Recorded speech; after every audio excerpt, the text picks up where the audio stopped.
घाबरलीस ना वाटलंच होतं आई, एकटी एकटी घाबरलीस ना वाटलंच होतं आई, म्हणूनच तर सोडून तुला लांब गेलो नाही.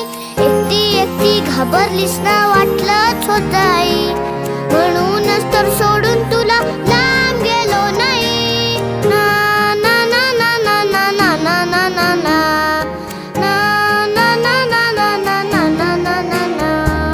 आली होती जाम झोप, गुडूप झालो असतो, भीती भीती कसली थेट उद्याच उठलो असतो. आली होती जाम झोप, गुडूप झालो असतो, भीती भीती कसली थेट उद्याच उठलो असतो. मात्र वाटलं आपल्या पुरता विचार